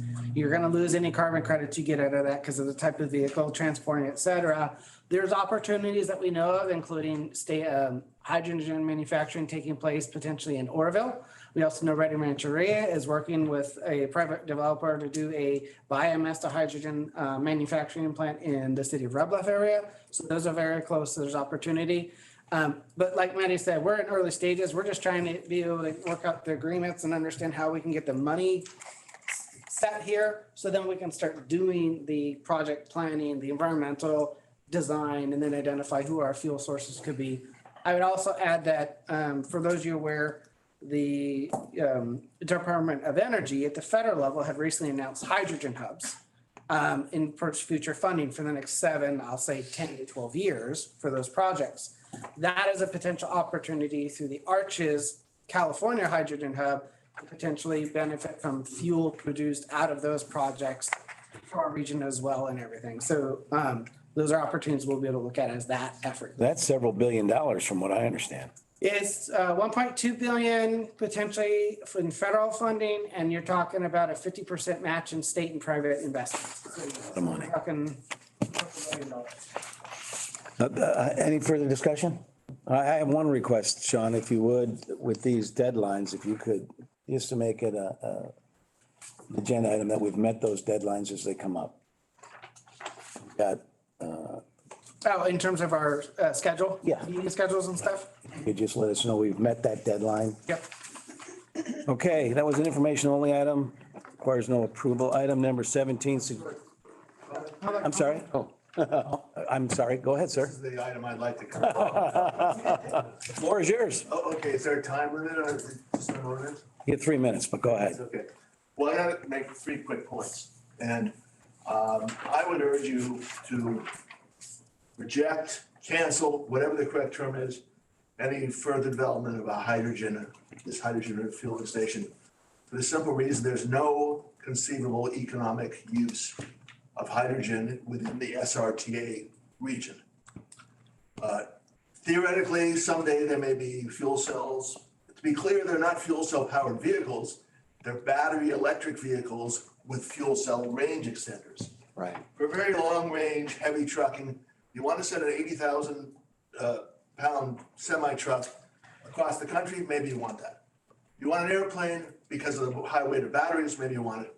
But there simply is no conceivable bus line up to and including the salmon runner that cannot be accomplished far more economically on battery electric vehicles without a range extender. Okay. Secondly, the second point I'd like to make is this whole hydrogen goose chase you've done in the last 2 years. Yes. When I first came to the board 2.5 years ago, I pointed out you had all the funding necessary to get the salmon runner going. And you relied on a single fallacious analyst report from an unqualified analyst that said that no, the company proposals that you were sent were wrong. These buses really won't go as far as they said they will on a kilowatt. It was a pretty simple factual question, which apparently no one in this board or the staff has bothered to investigate over 3 years now.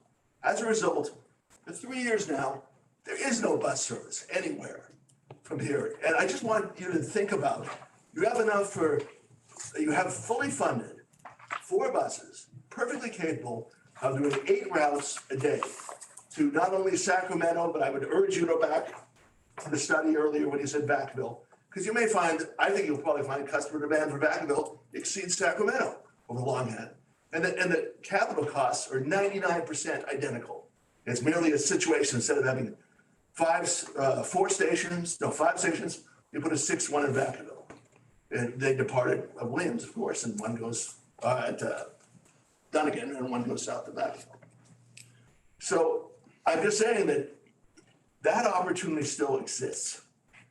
I've just been asking you again and again to reopen the study. The huge difference over the last 10 years, I want to point out to you, is that not only for the buses themselves, but for the refueling infrastructure. Battery costs have declined 90% in the last 10 years. And that's that's not inflation adjusted dollars, that's in nominal dollars. So that's even given with inflation. So it's just revolutionized the possibility. You're talking about battery costs. I just bought a battery myself, automotive grade from eBay. You can buy a single battery now for $130, $140 a kilowatt. So in a bus that only requires a 200 kilowatt battery, if you do have to replace the bus, it's a $20,000 battery, $30,000 battery. Over a 10-year period, it's almost a drop in the bucket in total operating costs. You will pay more for tires on this bus than you will for batteries over its operating life. So these objections that Sean just summarized, I just don't think they're valid. And I think you really ought to do something to get these buses on the road, and the only practical alternative is electric, battery electric buses. Thank you. Sure. Thank you. John, you've taken some notes.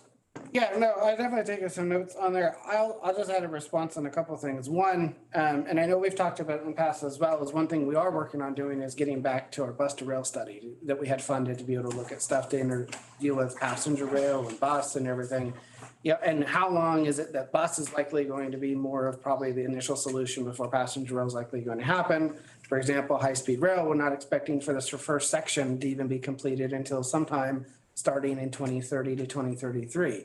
I heard from folks at the Cal APA conference, it's probably closer to 2033 before it's in service operation with, that early period is testing on there and everything else. So that is one thing that we're doing because also that study is a few years old from what we did and what we looked at, and also make sure we understand the ridership profile and who we're going to have. So we have an RFP out for that right now. We're hoping to get some consultant bids so we can start that project and be able to look at some of the things we're examining under. One thing we don't have though, is we don't have all the operating funds. That continues to be a challenge for us, and we continue to debate that with the state because of certain rules and restrictions. And I know this board, generally, we don't want to just turn around and use our funds to fund a regional service to start for operations. So we're trying to find ways in which we can work with San Juan JPA or CalSTA to get some changes to existing law that will allow newer services that don't already what they claim as exist, be eligible for other fund sources and maybe have something that can be reliable that takes place on there.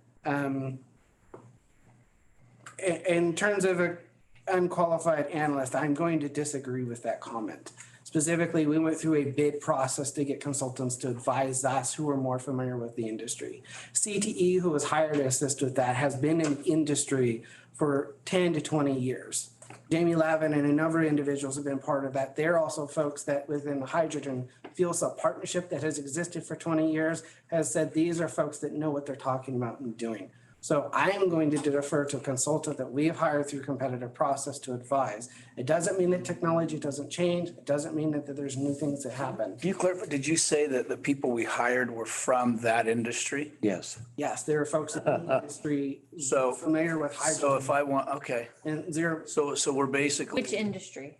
Zero emission. Which industry? So Zero emission? The zero emission industry. Okay. So we're asking. The hydrogen industry. That's what, let's clarify. Is it the hydrogen industry or is it? So we asked for, so our person wasn't necessarily independent. They were independent within the hydrogen industry. So they were part of that scheme, or not scheme, program. I'll let Jen comment further. The CTE is Center for Transportation and the Environment. They were the consultant that we had under contract for us when we were looking at that original TIRCP grant from 2018.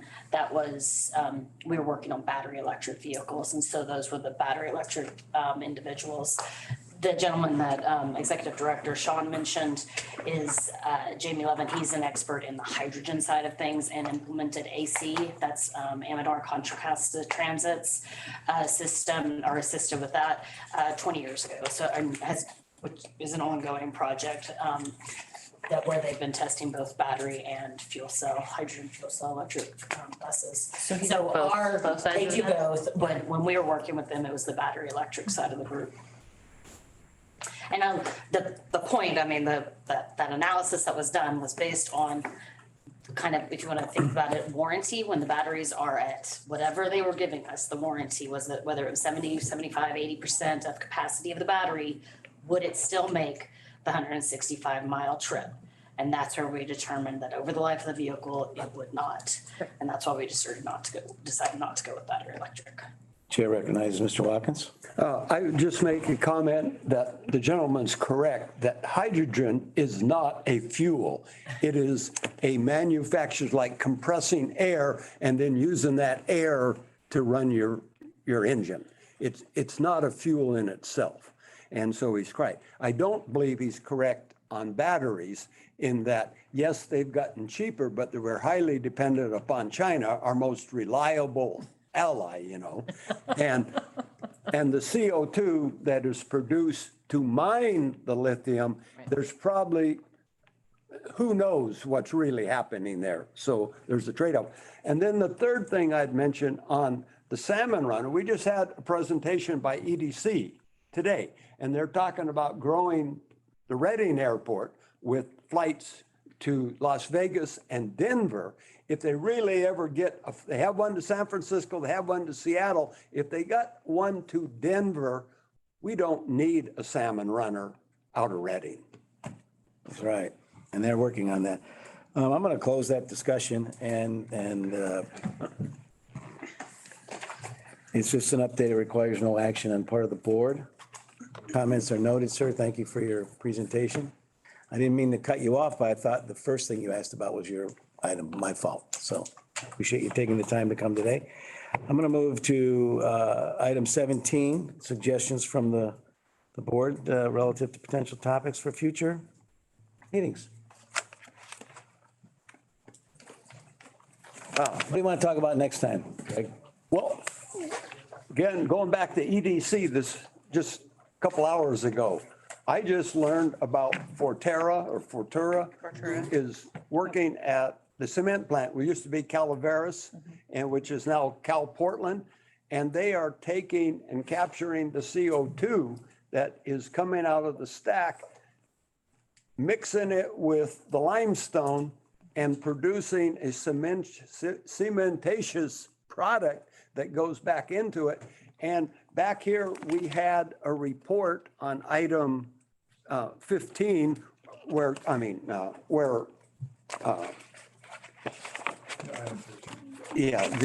CARB is asking for additional information as to what we're doing in the area to reduce CO2. And maybe there's something we ought to be capturing from this plant in Mountain Gate. It's not very. Let me get to what you're asking. You have to agendize this. So for the next meeting, you would like to talk about what we're doing up there. Yeah, and if that has any potential to help us with our CO2 reduction program overall in our county, that we are not in attainment.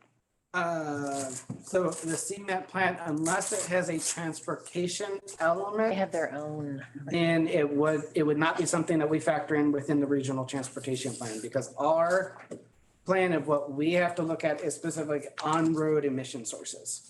Okay, so it would not count. No, it would not count I from wonder- our perspective, from our agency for what our purview But is. even if it's cement for the roads that we're building? Yeah, what about, yeah. Yeah. If it's the material we're Good using, point. and if the material that we're using, because it mineralizes the CO2, so it takes it out of the atmosphere. Right. If the materials that we're using incorporate that, could we use those credits? So Sean, we're calling. I don't know, that's a good question to try to ask Carb. I think that's a staff question we could ask, but. All right, let's. Maybe we could, I don't know who's on, we'll do that over here. We will put this on the next agenda. We'll ask staff to look into it. If it doesn't fall under our purview, it's a dead issue. Yeah, I'll look into it and see if it. I've got an item that's not quite as important as Greg's. I'd like us to stop skipping 13. It's stupid, but that's just me. We don't have to agendize. I just want it on the record. All right, noted. Mary, did you have a comment on that? I was just gonna say, I met with the principal. He actually was in Washington DC. We had a virtual meeting on this project. Connor. Yeah, and they're starting small, but there is potential for it to become a larger operation up here. So Yep. we need to do everything we can here in Shasta County to attract and to make this particular company happy, in my opinion. So we will look at it if it falls under. Maybe just an informational. Right. It would be great to be, even just to pitch that as an idea, because if we do have a plant up here, that could offset a ton of our. Right. Yeah, we can look into it more. What I would figure is my first thing would be report back and when I have information about a director's report and then anything further that can go beyond, we'll then add an additional item to talk about. Another just side thing that I talked about there is that the cement plant starts their kiln with natural gas. Then they switch to burning used tires. And they make the cement with used tires.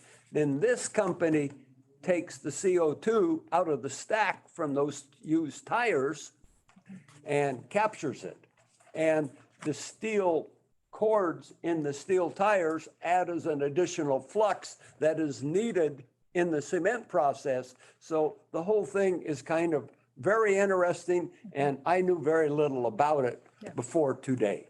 Okay, we'll have another discussion on that. I want to move forward. If there are any other potential topics that fall under the purview of the CERTA board, I'll entertain that. Not having that, move on to item 18, to adopt resolution 23-10, delegating authority to the executive director to accept and execute agreements related to Caltrans Sustainable Transportation Planning Grants, and adopt resolution 23-14 to approve formal amendments 1 of fiscal year 23-24 overall work program. All right, thank you, Chair Mazzano and members of the board. I'm here to talk first. This is a twofer. So I'm here to first talk about formal amendment 1 for our fiscal year 2023 overall work program. The overall work program describes our agency's planning activities for its given fiscal year using items called work elements. This fiscal year's overall work program was adopted by the CERTA Board of Directors at the April 2023 meeting. And amendments are periodically needed. It's a routine thing to reflect differences in estimated versus actual revenue expenditures, and as well as substantive changes in scopes of work, timelines, and schedules. So in this first amendment, it was attached to the staff report. What has changed? We removed one work element, we revised several other work elements, and we added an additional work element. Also of note, we fixed a formula error found during Caltrans review. We reconciled the projected federal and state carryover funds with the actual carryover funds. We updated the Caltrans approved ICAP rate, that's indirect cost rate, from 183.38 to 201.99, and other minor updates. Any cell that has a change in the work element is highlighted in the attachment to the staff report. So what's the bottom line? It's a decrease of $108,394 to our planning budget. And that kind of leads us into the next half of this presentation. So we have some good news. The Shasta Regional Planning Dashboard grant application was successful. In March of this year, we applied for a Sustainable Communities Competitive Technical Grant to develop the Shasta Regional Planning Dashboard. And the dashboard is envisioned to be a comprehensive and easy-to-use tool to help make data-driven decisions and monitor progress towards regional goals. It'll be available to use to partners, the public, CERTA staff and board, and others. And in August of this year, we were notified of our pending award of $500,000. And we need a board resolution in order to accept these funds. So as part of this process, we realized that we needed a more efficient process. So since 2019, we've been awarded over $2.2 million in state funds for this particular program. It's a competitive program, Caltrans Sustainable Transportation Planning Grants. And through this process of developing these grant applications, we work with our regional partners to identify projects and present them for board consideration prior to submitting applications. They're also included in the next year's OWP, overall work program, when it is submitted for approval. So for example, there was a work element associated with this grant in the overall work program that was approved in April. And one of the challenges we've noticed, this is a relatively new program, is that the timelines or the timeframes between the award announcements and the required certifications, assurances, and resolutions is often constrained or inconsistent. So staff is recommending that the board delegate authority to the executive director to accept and execute the necessary agreements and documents for the Shasta Regional Planning Dashboard and for future awarded competitive grants in this program. And Caltrans District 2 staff has confirmed that this approach is acceptable. We took this recommendation to your Fiscal and Policy Committee, which met on October 16th to review and discuss. And the Policy Committee unanimously agreed with this recommendation. So that brings us to the full recommendation associated with the staff report. First part is to adopt Resolution 2310, which would delegate authority to the executive director to accept and execute agreements related to the competitive Caltrans Sustainable Transportation Planning Grant Program. Second part is to adopt Resolution 2314, which approves the formal Amendment 1 of the fiscal year 2023-24 overall work program, thereby decreasing our planning revenues and expenditures by $108,394. And part 3, it is recommended that we authorize the executive director to make minor administrative corrections as needed in response to the Caltrans review and approval process. Are there any questions? Questions from the board? Seeing that, I'm going to split this and take the first one. I'll entertain a motion to adopt Resolution 23-10, delegating authority to the executive director to accept and execute the agreements related to Caltrans Sustainable Transportation Planning Grants. So moved. A motion from Mr. Jones, second? I'll second. Second from Mr. Cry. All in favor? Aye. Aye. Opposed? Motion carries, Amy. Great, thank you. Let's go to the next one, Resolution number 23-14, to approve formal Amendment 1 of fiscal year 2023-24 overall work program with the adjustments and changes that have been made. I'll entertain the motion to approve. And I'll second. We have a motion from Ms. Audette and seconded by Ms. Rickard. All in favor? Aye. Opposed? Motion carries unanimously, Amy.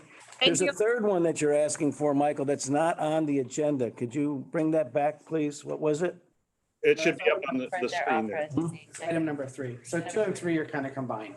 I don't see it on our sheet there. I'm sorry. Okay. staff To authorize the executive director to make minor administrative corrections as needed in response to the Caltrans review and approval process. Chair will entertain a motion. So moved. Second. Second. Amy, that's Mr. Jones and Ms. Audette. All in favor? Aye. Opposed? Unanimous, Amy. Thank you very much. Thank you. Thank you. Okay, I have one more item here that's not on the agenda. Tonight at 5 o'clock, there's an airport master planning meeting at the community room at City Hall. You're all encouraged to attend if you want to find out what we're going to do with our airport in the next 20 years. Thank you all for coming. This meeting is adjourned. Thank you.